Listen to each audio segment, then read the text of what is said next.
Janet, as we said, there are ways of checking yourself, and there's ways of remembering how to do this. You've got a very useful mnemonic, haven't you? Tell us about it. I have. It's very easy. It's ABCDE. So basically, when you're looking for something unusual, a melanoma, a skin cancer that starts in the skin, will often be asymmetric, so it's not regular in shape like a normal mole. B is for border, so the border of the mole would be irregular and uneven. Normally a mole would be quite even. C is colour, so our moles are generally brown, but something with melanoma can turn red, black, even a hint of blue. Like-minded, it can go back to brown, but if you see that change in colour, that should alert you. D is for diameter, so anything that's more than 6 millimetres across. So if you think of the stub of a pencil, any bigger than that, just keep a watch on. And E is for evolving. So evolving in any way, it could be any of those things, A, B, C or D, that's changing. Any changes to it, or if it keeps changing, go to the GP, ask for them to have a look at it.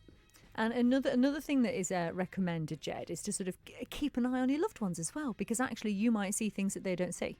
Precisely, especially the back area, the shoulders, areas that you're not facing, if you like. So, and that was the key really. It's just having someone there maybe to just go, oh, hang on a minute, you need to get yourself sorted out. Interestingly, we just had a message in actually from H who says, how do you check your back if you live alone? But actually, your camera maybe with a mirror. You can indeed, yes. You can use your phone. Yeah. Take a picture of your back in the mirror maybe and then check it that way. Would that work? I guess so. Yeah, it's sea dipping, and then when you're in your swimming costume, your friend can have a look at your back and tell you. Yeah, we would. In case you missed it, we were talking about sea dipping earlier. We did have a message in from Kirsty reminding everyone, please go with the group. You're absolutely right. There's a great group over here, the Manx Blue Tits. Or as we were saying, we're probably all going to go in together a little bit later as well. So yeah, maybe if you're out and about, maybe you do gym if you're at the gym or something, or do exercise or something where someone can actually have a look at your back for you, or maybe use your phone.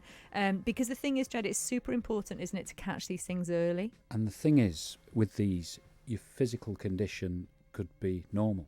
And that's the mystery about this condition, is that you could feel great and you might feel, oh, there's a mole or something on your back, but you'd never know that the underlying problem could be causing you severe health problems in time to come.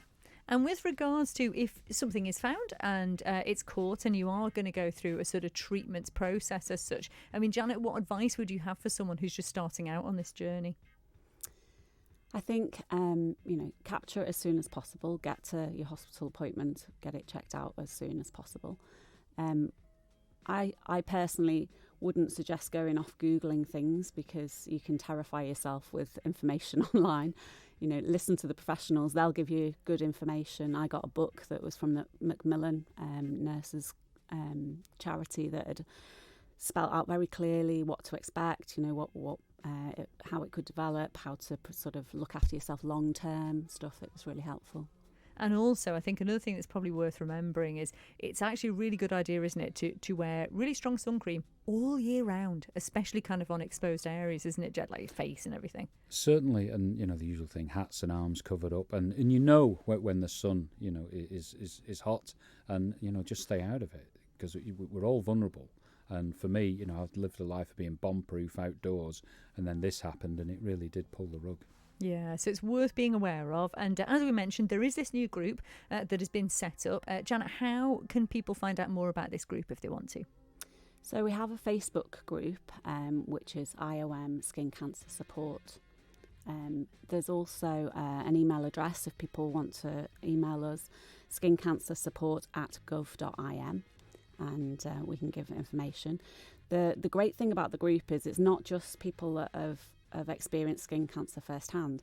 It's actually the professionals that come along as well, which really surprised me. So we had like the 2 surgeons, all of the nurses, and they gave up their own time to come along in the evening time to be with the group, to give help and support where they could, which was great. That is brilliant and really, really important, as we said, to be in a group of like-minded people who may be going through the same thing, and also people who understand what you're going through. It can make such a difference. And what are the plans for the group in the future, Ged?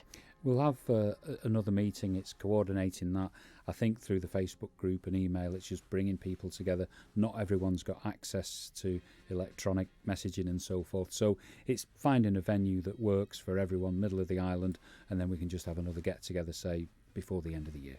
Well, it's very encouraging speaking to you, and also very educational, very important as well. So do remember to check yourselves.